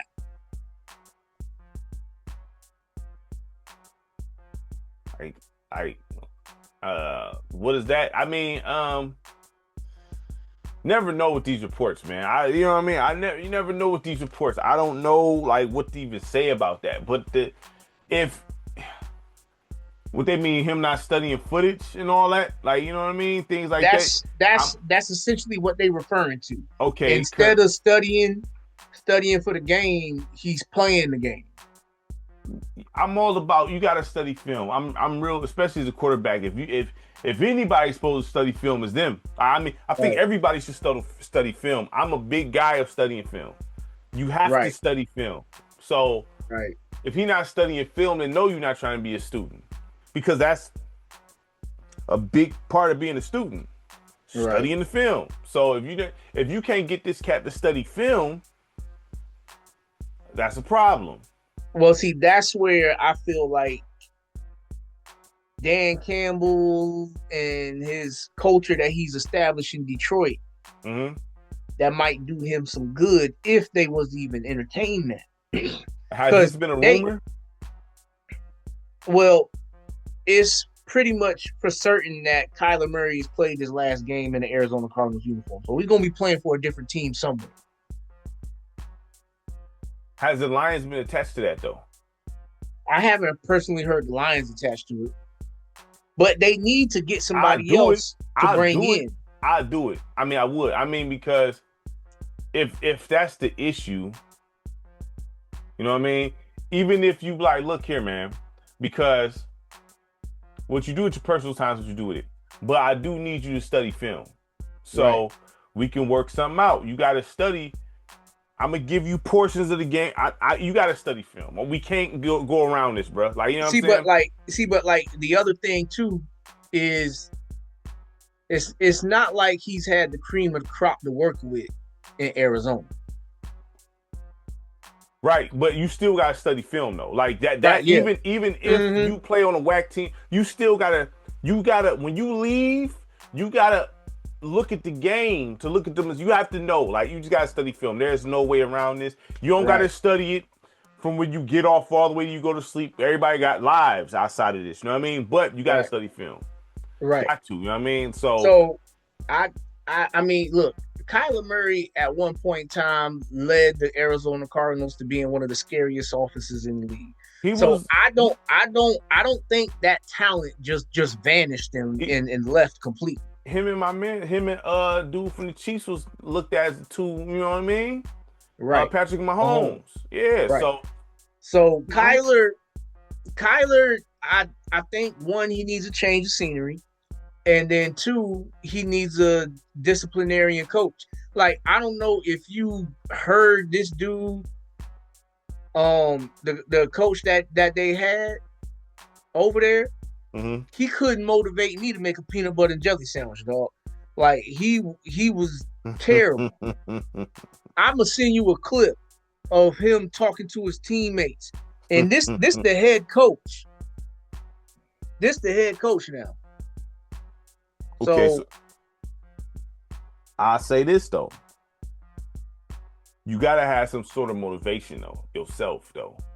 of You course, have to be able to of have course, some motivation yourself to handle business. You know what I mean? of Like, course, of can't course. always look to somebody to motivate you. You know what I'm Right, saying? You gotta be able to, right. you know No, what I no, mean? you right. But in the team meetings, Mm-hmm. like in the team meetings, this coach, you talking about having a hard time paying attention, like falling asleep is a real temptation. Checking checking the messages on your phone, that's all a real temptation. I mean, yeah, that sucks. If you can't, you gotta be able, as a coach, you gotta be able to, Rally the troops. yeah, and get everybody's attention, each and every person. You gotta know how to be able to talk to, you know what I mean? So that's never a good thing. That sounds like he's better off as an assistant. If that's the Yeah. case, seriously. You know what I mean? Yeah. I mean, like it was crazy. Like I had to watch it a couple of times just to ask myself and say to myself, man, could those players had to deal with that for like 2 seasons? I mean, that's rough, man. Like, listen, anybody talking that's boring, that's a cold piece right there. That's a cold, Yeah. that's a cold piece right there. So, I mean, Yeah, see, I'm a play a little piece of it. See if go we can ahead. catch it on here. It's got that little advertisement. Oh, okay, you on YouTube? Yeah, cookie bus. You have fire in your gut? Is it? Here for a reason. Don't get that twisted. Okay, we're here for a reason to win games. You didn't have that fire in your gut? Better light the fire. Okay? So, everyone's on time. Everyone's got fire in their gut. Like that's just a little snippet of it. He just sound you having a conversation. Like, I mean, he don't even like. It's like monotone, like straight up. Like it's no like the octaves don't raise at all. You know what I mean? Like, Right. Yeah. So like imagine dealing with that every day during the season. Like yeah, Dan Campbell is the polar opposite of that. right, yeah. You know So what I'm like I'm like saying to myself, I'm like, yeah, like he need like they already kind of committed to letting Kyler go. Fine. So who's gonna replace him? Well, right now over there they got Jacoby Brissett, which is he's a great backup quarterback. Mm-hmm. He's a great backup quarterback. He's past the stage of being the starter and letting him, be the fully committed starter. So they're going to end up bringing somebody else in. Who that is, don't know. But they're going to bring somebody else in. Like, Okay. they could, like, when I think about the Lions,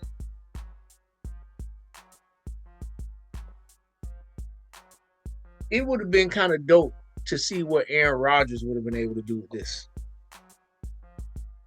If we don't got no O-line, man, like, you know what I'm saying? Like, if our O-line No, see, is but, like, suspect, like, I mean, No, see, but what I'm saying though is that like Aaron Rodgers, he's special. This brother is a Packer, okay? Right. That's a Yeah. Packer. Yeah. He's not You gonna play for the Lions, bro. He wouldn't even go to the Lions. He's not gonna go to the Lions, dog, under any circumstance. He's not gonna go to the Lions. And I'm not talking about Aaron Rodgers now because I think, it's kind of time for him to just, go ahead and just let it be what it is. He You played had all right your for Pittsburgh. He wasn't right. bad with Pittsburgh. You thought he was bad? No, he was all right with Pittsburgh, but like the thing is, with them firing Mike Tomlin, well, not firing, but with Tomlin stepping down, it's like I don't know if he wants to come back now. He was about to be 42, about to be 43. I mean, time to walk away. I mean, look, you ain't getting Stafford back, unfortunately. And Devontae Adams, he said himself, look, he told Matthew Stafford, look, when you retire is when I'm going to retire. I'm not dealing with nobody else. You know what I'm saying? Right.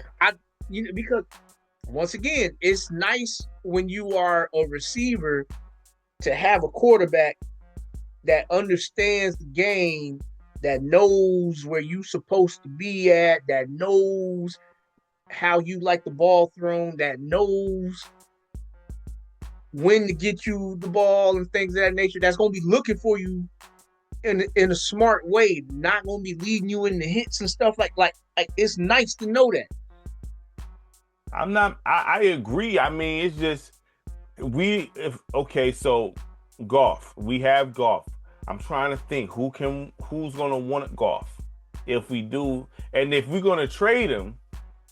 Let's say if we was gonna trade him, it'll have to be something that's guaranteed. It can't be something that's floating around the media, because that's gonna cause strife. You know what I mean? Like, so it gotta be something that's like pretty much worked on behind the scenes. This is a goal, and then we gonna send it so there's no issues in the locker room and stuff. Right? Honestly. Yeah. I mean, I don't think trading Jared Goff is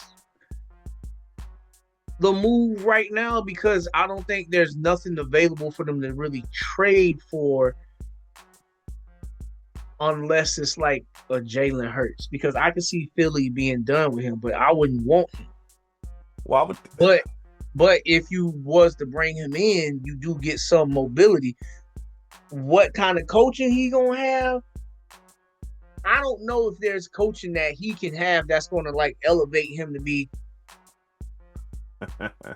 You know what I'm saying? So let me ask you this: do you think the Caleb Williams kid better than him? Better than Jalen Hurts? Yep. Yeah, talent-wise, yeah. Like, he shows that easy. Like, he's Mahomes-esque. Caleb Williams? With throwing on the run, he's Mahomes-esque. All right, Like, I ain't never heard you say that about him.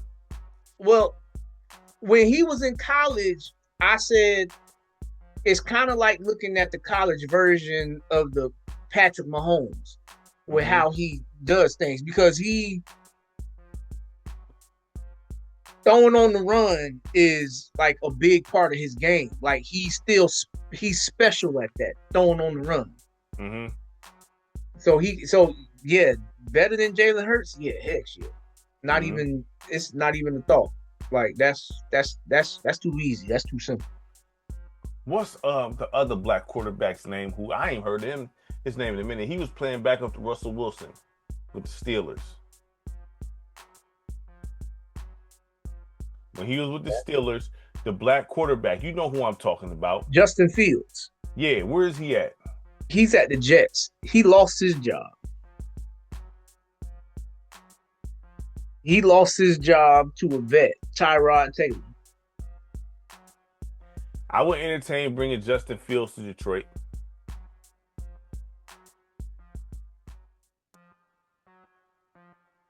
I mean, that's not a terrible choice.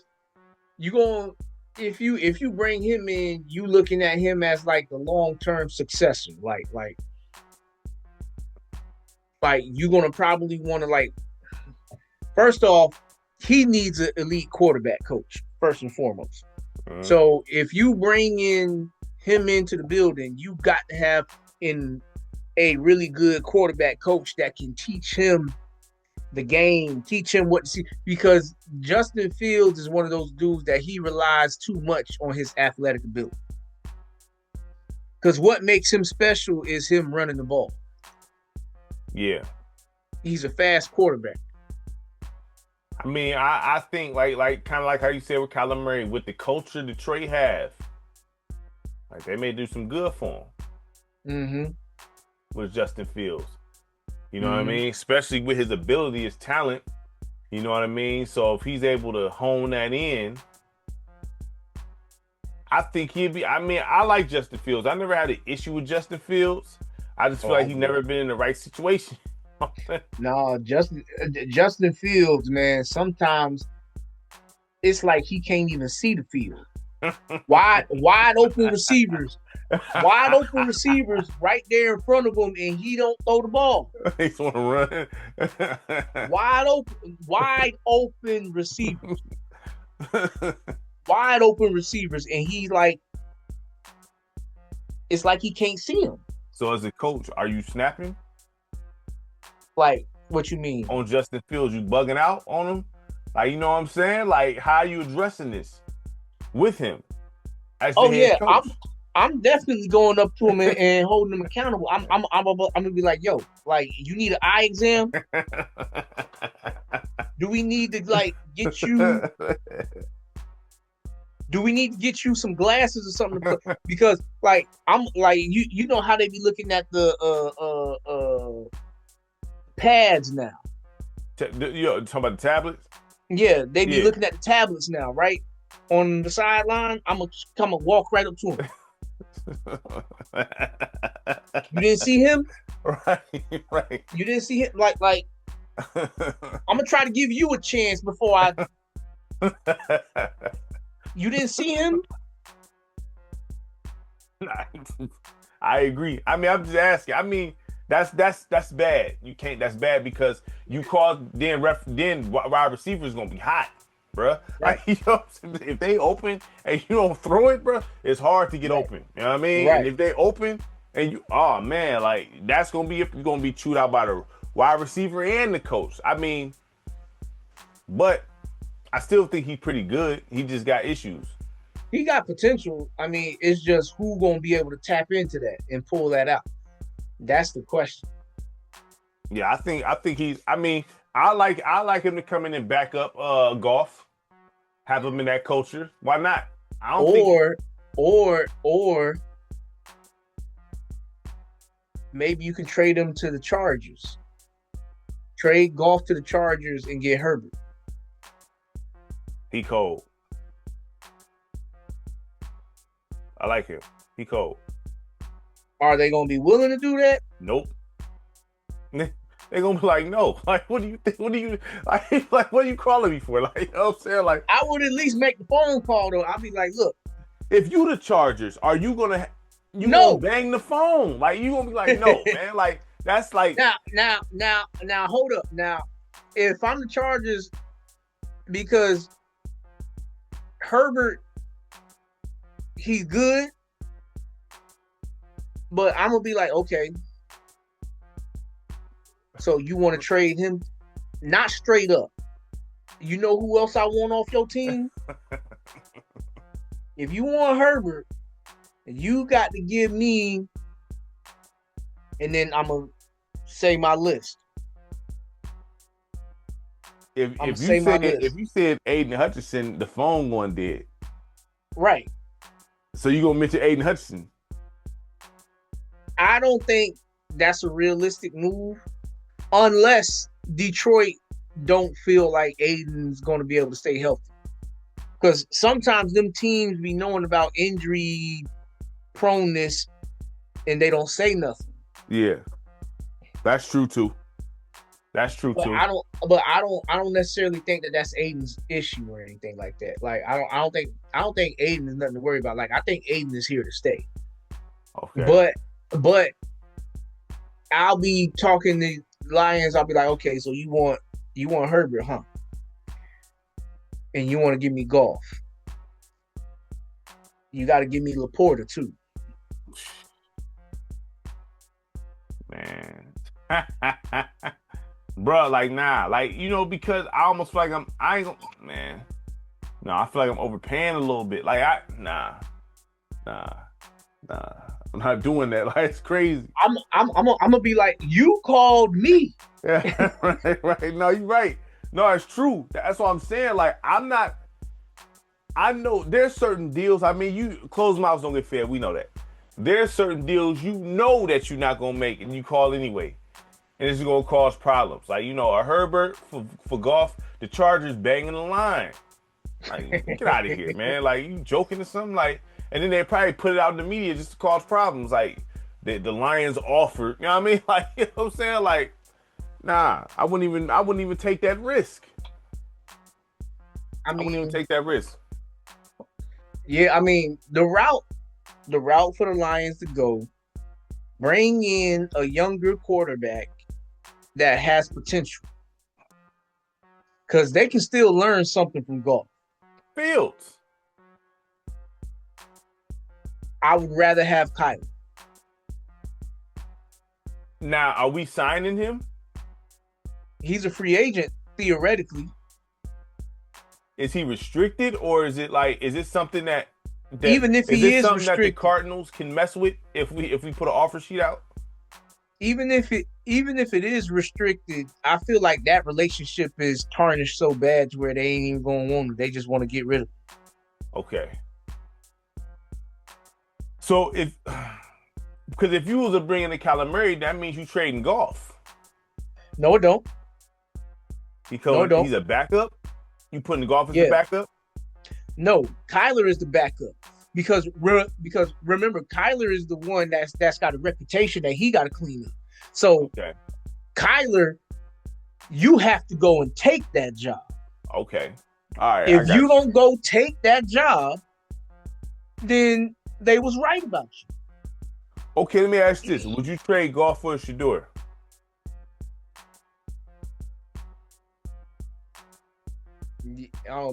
Me personally, yes. I feel like this Lions team wouldn't respond well to that.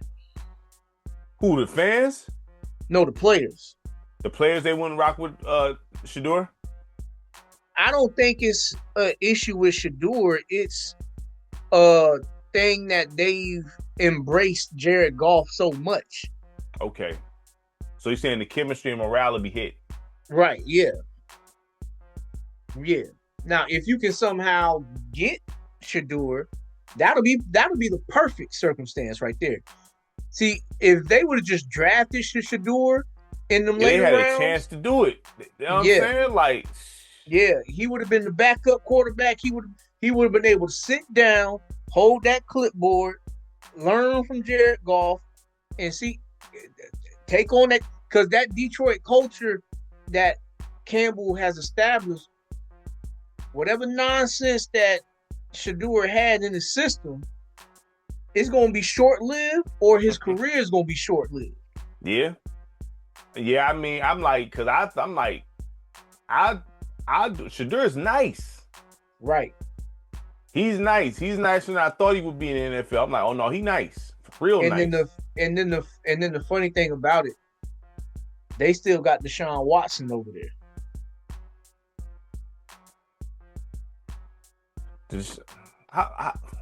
His issue's been injuries though. Lately, yeah. Because I'm about to say Deshaun Watson can play. It's them injuries. Yeah. Right. The personal stuff. And he getting paid a super crazy contract. He getting that Gilbert Arenas cheese. Like, you know what I'm saying? He getting paid a super crazy contract. So, I mean, to me, that's the Lions right there. So, before we go to the league about your team. Jacksonville? Yep.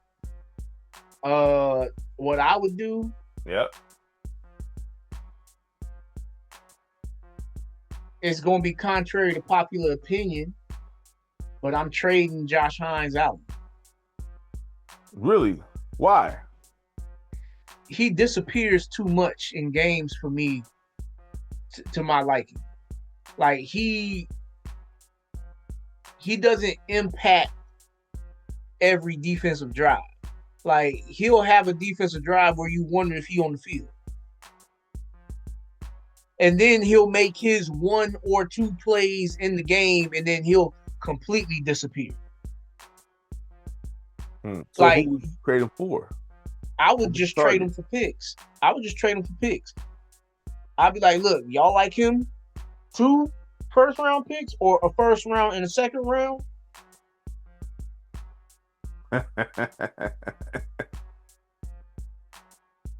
You know, because like I mean, maybe that's not the first thing that I do, but that's definitely one of the moves that I would probably do. Because I noticed that too much about him. Yeah. This season. But like Detroit, except in a worse condition, we gotta address the offensive line. I'm cutting Walker Little from the team. Anton Harrison, I'm moving on from him. He didn't play terrible, but like I'm moving on from him. Mm-hmm. Like Jacksonville need almost everything on the offensive line. At least y'all got Penei Sewell already there. You know? Yeah. But we need tackles, we need guards, we need a center. Now we got 2 rookie offensive linemen out of that we can see what comes about with them. They just paid Van Lanen over Walker Little to make him the starter. Mm-hmm. So I still think we got offensive line that we need to address. Probably the biggest issue with our roster, though, is our defensive tackles. Mm-hmm. Like, we need to address that. So if I'm drafting one, or I'm trading to get one, or I'm signing one free agent, that's going to be my first priority. We need to shore up the middle of that defensive line. Mm-hmm. Can't be having teams thinking that they can run the ball up the field on us, up the middle, or they can have all the time in the world and not be pressured in their face. Right. So that's the first thing that I'm doing.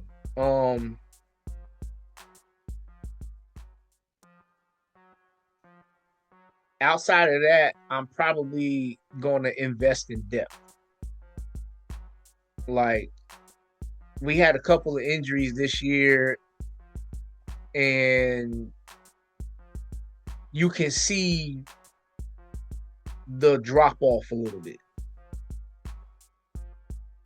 I mean, yeah, but couldn't you say that about most teams? Yeah, but here's the thing. Jacksonville has been one of the bottom tier teams for the past couple of decades. We are not a team that's rich in talent. Do you think Travis Hunter gonna stay with y'all his whole career? I'm not sure. That depends on, it's too early to tell. Travis Hunter, I don't think we got to worry about him having like any off the field issues or anything like that. So if he was to wear a different jersey, it's going to be because the relationship got sour. Okay. At least from what I can see so far. Like, he's such an innocent kid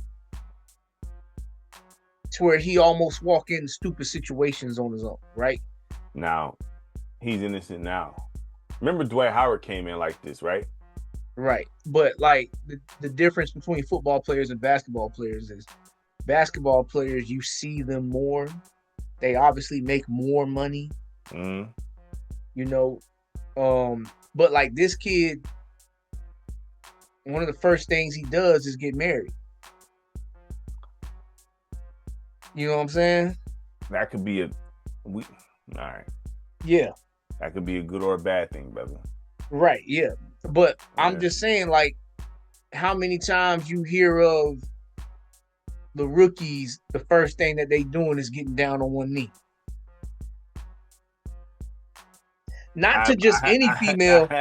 not to just any female, but like to her who, given it's not fair in a relationship, but this is just what comes with the life.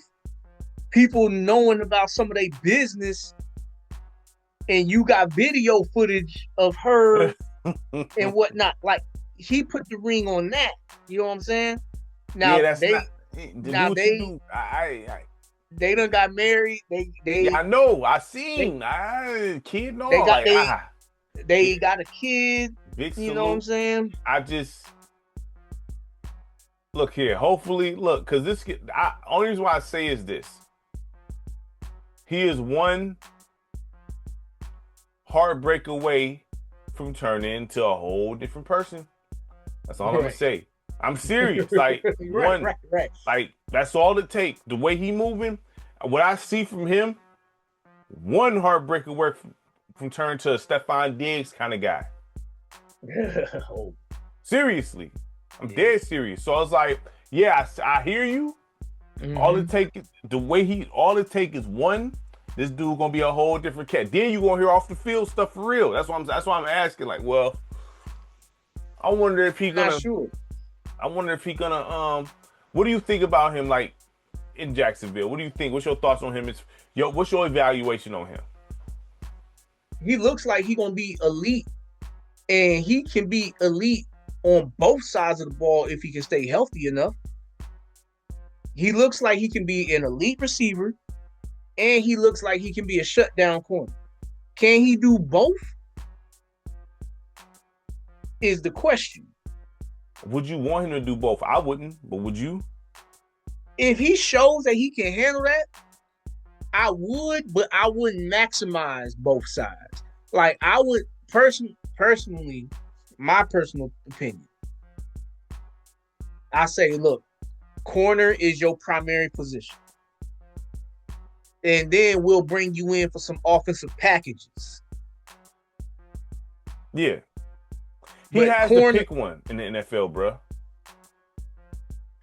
You got to pick one, dog. Like, I mean, because this is the NFL, bro. Like, his body is not going to be able to sustain that his whole career.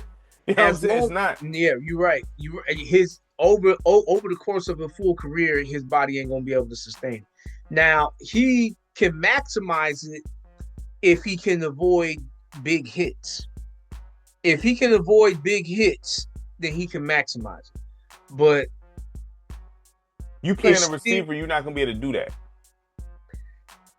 Well, see, the thing is with him, I mean, because receivers get subbed in and out the game so much, and then corner is the one that you really don't get subbed out the game. Mm-hmm. Corner is the one that they stay on the field pretty much the whole time the defense is out there. Mm-hmm. But wide receivers, we see them, they go 2 or 3 plays, they go to the sideline. And then they come back in 2 or 3 plays, go to the sideline. Yeah, it's a different game than college and high school. Mm-hmm. I just, on some, what you saying is a good idea, coming for packages, special That's occasions, what I would do. You know what I mean? But that's what I would do. Your dominant, the position because I do feel like he's best at cornerback, in my opinion. That's what I feel like. And the thing is, we've seen this before to a degree. Like Deion Sanders, when he was on the Cowboys, he was a primary corner, and then he would come in for a certain package on offense. Yeah, for receiver, right? Mm-hmm. You know what I mean? Like, but even Deion, he as a receiver, what I seen from him as a receiver, I wouldn't say he was an elite receiver. No. You know what I'm saying? I wouldn't say that. Travis, he's not elite right now at being a receiver, but he showed that if he was to make that his main focus, he can be. Because he's very twitchy and shifty. His athletic ability to jump up and catch the ball, he showed that in the Kansas City game. His route running is crazy. Now, you know what I mean? He nice. It's just you got to pick one. You got to pick one. If I'm the coach, bruh, you got to pick one. at this point, it's going to be more so one of those things of what do I need the most on my team? Mm-hmm. And with our current state, what Jacksonville needs the most from what he has to offer is a corner. So, the sky is the limit with him, and it looks like it's going up. Mm-hmm. So I'm not too worried about him being a good player. My whole thing is, okay, can you stay healthy? Because I want to know what was the cause for the injury. They didn't say? I think it was something with a knee. But my thing is, was that due to your workload? Probably. Or was it some freak accident that you had or something like that? Nah, probably the workload. I mean, dog, playing both sides of the ball in the NFL is not wise. Like, it's not. You know what I mean? You need to rest and recover. You know what I'm saying? I would think you need to rest and recover between, like, you know what I'm saying, offense and defense, man. You know what I mean? Because you play. This is not high school and college. You playing against elite prime athletes. You know what I mean? And you cannot put your body through that. You know what I mean? Yeah. See, for the course of multiple years. Yeah. See, it says he suffered a season-ending LCL tear in his right knee. Mm-hmm. Yep. All that. I mean, you gotta think about it. You over here. First of all, you playing receiver. Okay. So you cutting, you running routes, that's cuts and all that. Then you playing defense. You know what I'm saying? You going backwards, you still like kind of shifting side to side. No, that's too much. That's too much, in my opinion. Some may feel like I'm talking crazy. I just think that's too much. And his play style when he has the ball, like you can see the strain that he can put on those body parts. Yeah, like, you know, he be cutting hard. I mean, he be looking nice, but it's like, and you doing that on, no, you're not going, his body not going to sustain. It's impossible, bro. You need to recover. You have to, you know what I mean? So, I don't know. Right. He got to pick one, bro. Yeah, I mean, but yeah, that's what I would do with him. Full-time corner, part-time receiver. Especially after they done traded to get Jacoby Myers. And then that's kind of like opened the door for Parker Washington, and Brian Thomas Jr. even plays better with Jacoby there. You're not as needed. Yeah. You're not as needed. Doesn't mean that you won't play at all. We're gonna probably have 5 plays for you throughout the course of the game. We're gonna probably have 5 plays where you come on the field and you get to run around with them. That's enough. That's a lot already, dog. Like, you know what I'm saying? Like, look, man, I'm just like, bro, pick one, man. Like, pick one. Like, you know what I'm saying? That's my whole thing. And I do like him on defense more than offense. Right. Period. So that's what I do with him. That's what I do with him. But with us as a whole, I like the way we're going. I like this is the first time that I've liked our head coach and our general manager like at the same time. Like, I like what they doing. Our general manager is aggressive. He's not afraid to make moves. And then our head coach, like, he holds himself accountable in front of the whole team. Like, they have this thing called The Hunt on the Jaguars YouTube page. And it goes in like behind the scenes videos of like, team meetings and whatnot. And he going in front of the whole team. I could have called a better play here. I could have did this. I could have called a better play here. And whatnot. But he's constantly like, but we are all in this together. We're gonna all get better together. We're gonna all do this to get all that stuff. So I'm like, okay, I like it, bro. Yeah, that's good. And like, I like his play calling for the most part. Can it get better sometimes? Of course, yeah. But like, this is his first year being the head coach and play caller, so he's got a little bit of a learning curve that he's dealing with too. So do you think the head coach should be calling all the plays? They can. It's been successful before. Teams won Super Bowls doing it. So you just got to know what you're doing. You know, like McVay, he calls the plays for the offense with the Rams. Okay. He won the Super Bowl with it. Andy Reid was once upon a time calling the plays. I don't know if he still is right now.